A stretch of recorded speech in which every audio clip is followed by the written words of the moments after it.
2024 లేదా 25లో డిగ్రీ లేదా బీటెక్ చదివారా? సాఫ్ట్‌వేర్ జాబ్ కోసం ఎదురు చూస్తున్నారా? అయితే కోడ్‌జ్ఞాన్ 100 డేస్ కోర్సులో చేరండి, జాబ్ సాధించండి. సార్ మీరేదో అడ్వర్టైజ్మెంట్ మార్కెటింగ్ ట్రిక్ కదా సార్, ఏం ప్రతి మేడం? ఒక్కరికి 100 జాబ్స్ ఇస్తాం, 100 ఆపర్చునిటీస్ ఇస్తాం, ఎట్లా సార్ చెప్తున్నారు మీరు? 100 జాబ్స్ కాదు madam, 100 opportunities. 100 opportunities. Okay, so దాదాపు 800+ కంపెనీస్ తో పాన్ ఇండియా లెవెల్లో అసోసియేషన్ ఉంది మేడం. సో ఈ అసోసియేషన్ వల్ల వాళ్ళకి ఒక 3-4 ఓపెనింగ్స్ ఉన్నా కూడా మనల్ని అప్రోచ్ అవుతారు.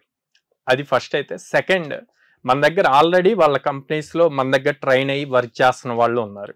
సో వాళ్ళు బాగా వర్క్ చేస్తున్నారు అనుకోండి, వాళ్ళు ఇమ్మీడియట్ గా sir similar type of candidates కావాలి అని చెప్పి అడుగుతారు.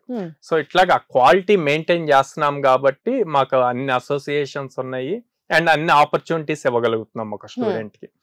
ఇన్ని ఆపర్చునిటీస్ ఇస్తూ ఇంత అప్స్కిల్ చేస్తున్నా కూడా పేరెంట్స్ అండ్ స్టూడెంట్స్ ఏం అడుగుతారు తెలుసా? సార్ 100% జాబ్ గ్యారంటీయా అంటారు. నువ్వు 16 years ఎడ్యుకేషన్ సిస్టమ్ లో ఉన్నావు, గట్టిగా 5 minutes ఇంగ్లీష్ లో మాట్లాడలేకే కదా ఇంటర్వ్యూ అవ్వలేదు కాలేజీలో, ఇక్కడికి వచ్చావు 4.5 months స్కిల్ నేర్చుకోమంటే 100% జాబ్ గ్యారంటీయా అని అడుగుతున్నావు అని నేను అంటాను. అంతే కదండి. ఇప్పుడు ఏది తీసుకున్నా మనం ఒక దానికి గ్యారంటీ అంటే దాన్ని రీప్లేస్ చేయాలి. ఇప్పుడు నేను జాబ్ గ్యారంటీ అన్నాను అంటే తీసుకెళ్లి జాబ్ చైర్ లో కూర్చోబెట్టాలి. అది పాసిబుల్? ఏ కంపెనీ వాడు ఈవెన్ ఆఫీస్ బాయ్ ని కూడా అట్లా తీసుకోరు. సో స్కిల్ నేర్చుకోవాలి, ఇంటర్వ్యూకి ఎలా ప్రిపేర్ అవ్వాలో తెలియాలి, అండ్ ఆపర్చునిటీ, రైట్ ఆపర్చునిటీ రావాలి. అక్కడే రైట్ ఆపర్చునిటీ వచ్చినప్పుడు వెళ్ళి ఇంటర్వ్యూ క్రాక్ చేయగలగాలి. అది ఒక్కటే ప్రొసీజర్. అంటే సార్ బేసికల్ గా స్టూడెంట్స్ కి ఇంజనీరింగ్ కాలేజెస్ లో ఇవాళ రోజున కమ్యూనికేటివ్ స్కిల్స్ దగ్గర నుంచి మిగిలిన స్కిల్స్ అన్ని కూడా నేర్పిస్తున్నారు కదా సార్.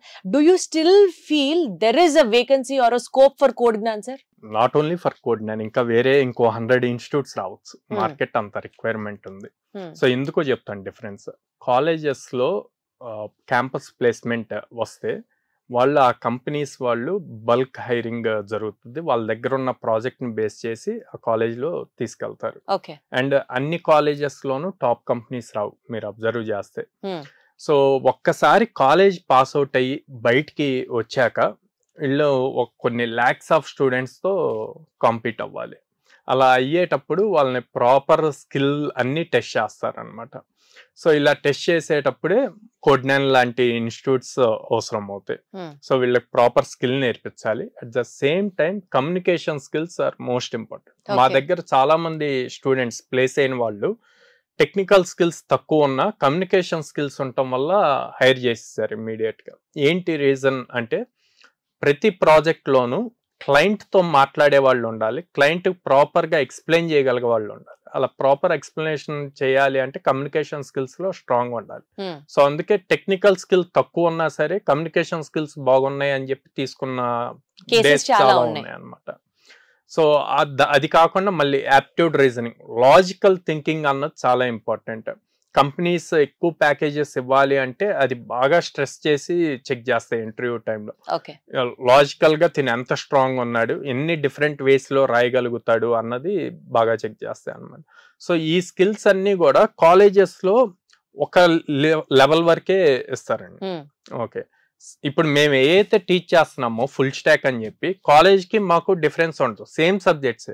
కానీ కాలేజ్ లో వాళ్ళు థియరిటికల్ చెప్తారు, లెస్ ప్రాక్టికల్ చేస్తారు. వాళ్ళకున్న కరికులం కి అంత టైం స్పెండ్ చేయడం కుదరదు. కాలేజ్ ఏంటి, డిగ్రీ అవార్డ్ చేయాలి, డిగ్రీ అవార్డ్ కి కొన్ని రూల్స్ ఉంటాయి, అవి పాస్ అవుట్ అయితే గనక డిగ్రీ అవార్డ్ చేస్తారు. సో ఇక్కడ మనము వచ్చేసి అల్టిమేట్ గా ఏంటి, జాబ్ రావాలి. సో ఆ జాబ్ రావడానికి స్కిల్ ఏం కావాలి, ఇంటర్వ్యూ ఆపర్చునిటీస్ ఇస్తున్నాము అన్నది ఇంపార్టెంట్. సార్ ఇప్పుడు మనకి కోడ్‌జ్ఞాన్ లో స్టూడెంట్ రిజిస్టర్ అయిన తర్వాత 4.5 months కంప్లీట్ అయిపోయింది సార్, కానీ అతనికి స్కిల్ లో ఇంకా కాస్త ఎన్హాన్స్మెంట్ అవ్వాల్సిన పరిస్థితి ఉంది. సే ఫర్ ఎగ్జాంపుల్ అతను కంప్లీట్ గా మోడిఫై అవడానికి 1 సంవత్సరం పట్టొచ్చు, 1.5 పట్టొచ్చు, whatever depending upon the calibre of the student. Codegnan ఎప్పటి వరకు హ్యాండ్ హోల్డ్ చేసి అష్యూరెన్స్ ఇస్తుంది సార్? తన ఫ్రెషర్ ట్యాగ్ కంప్లీట్ అయ్యే వరకు అండి. ఫర్ సపోజ్ కొంతమంది ఇప్పుడు రేపు 26 April లో పాస్ అవుట్ అయ్యే వాళ్ళు ఉంటారు, ఇప్పుడు నవంబర్ డిసెంబర్ లో జాయిన్ అవుతారు, అంటే వాళ్ళు లాస్ట్ సెమిస్టర్ లోనే జాయిన్ అవుతారు. సో వాళ్ళకి మనం అంటిల్ 28th April వరకు సపోర్ట్ చేస్తాం. సో కొంతమంది ఆల్రెడీ 24 April లో పాస్ అవుట్ అయ్యారు, ఇప్పుడు 25 అక్టోబర్లో వచ్చి జాయిన్ అవుతారు. వీళ్ళకి ఎప్పుడు దాకా ఉంటది 26 ఏప్రిల్ వరకు ఫ్రెషర్ ట్యాగ్ ఉంటది. అప్పటి వరకే మనం అంటే వాళ్ళు పాస్ అవుట్ అయిన ఇయర్ నుంచి ఒక 2 years పాటు మీరు సపోర్ట్ చేస్తారు. వాళ్ళ ఫ్రెషర్ ట్యాగ్ ఉన్నంత వరకు సపోర్ట్ చేస్తారు. ఫ్రెషర్ ట్యాగ్ అంటే 2 years వరకు 2 years ఉంటది. సరే, ఇప్పుడు బేసికల్ గా ఈ స్టూడెంట్స్ కి కావాల్సినటువంటి స్కిల్ సెట్ కానివచ్చు, లేకపోతే ఆ కమ్యూనికేటివ్ స్కిల్స్ కానివచ్చు, లేకపోతే మీరు అన్నట్టు క్రియేటివ్ స్కిల్స్ ఎన్హాన్స్మెంట్ కానివచ్చు, ఇవన్నీ మీరు నేర్పిస్తారు కదా. ఇవన్నీ నేర్పించిన తర్వాత కూడా ఒక స్టూడెంట్ స్టిల్ స్ట్రగ్లింగ్ హార్డ్ అని అనుకుందాం సార్, అలాంటి వాళ్ళని కూడా మీరు అసలు టేకప్ చేస్తారా? లేకపోతే మనం వింటూ ఉంటాం కొన్ని కాలేజెస్ లో ఓన్లీ మెరిటోరియల్ స్టూడెంట్స్ మీదే ఫోకస్ చేస్తాము అని. బట్ కొంతమందికి జెన్యున్ గా వాళ్ళకి ఇంకా టైం కావాలి, దే నీడ్ ఎక్స్ట్రా టైం. అలాంటి స్టూడెంట్స్ అసలు మీరు యాక్సెప్ట్ చేస్తారా? ప్రతి ఒక్కరిని యాక్సెప్ట్ చేస్తాను మేడం. అంటే మా టీం చెప్తారు అలా యాక్సెప్ట్ చేయొద్దు, 70% ఉన్న వాళ్ళని అట్లా తీసుకుంటే మనకి ప్లేస్ చేయడం మనకి పేరు వస్తుంది కదా సార్. బట్ నా vision different madam. Tier 2, Tier 3 cities లో ఉన్న స్టూడెంట్స్ ని ఎక్కువ ప్లేస్ చేయాలి. ఎందుకు అలాగా? అప్పుడే కదా మేడం స్టేట్ గ్రో అవుతుంది, ఇండియా గ్రో అవుతుంది.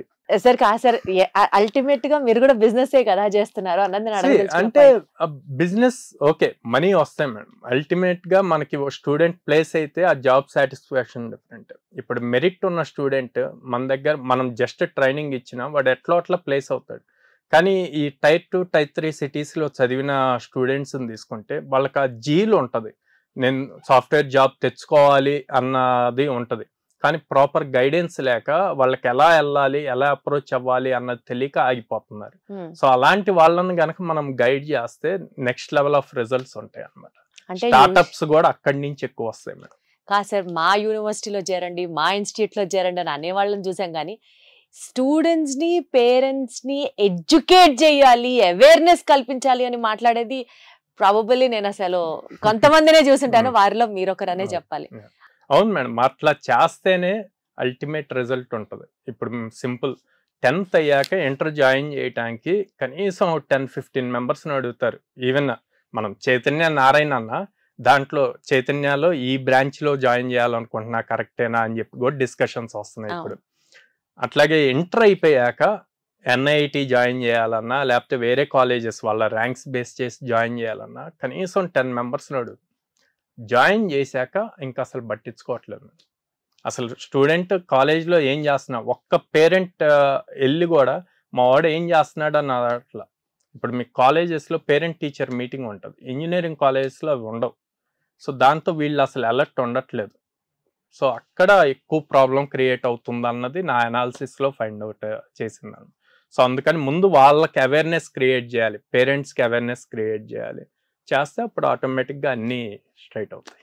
కానీ సార్, బిజినెస్ చేయాలి అని అనుకునే వాళ్ళకి వాల్యూస్ ఉండే మైండ్ సెట్ ఉండొచ్చు, ఉండకపోవచ్చు. బట్ వాల్యూసే కోర్గా, వాల్యూసే ఇంపార్టెంట్గా ఆలోచించే మైండ్ సెట్కి సక్సెస్ ఆటోమేటిక్గా వస్తుంది అని నమ్ముతున్నాను. మీ సారథ్యంలో స్టూడెంట్స్ 100% షైన్ అవుతారని నాకు కాన్ఫిడెన్స్ అయితే ఉంది. Thank you so much. Thank you madam.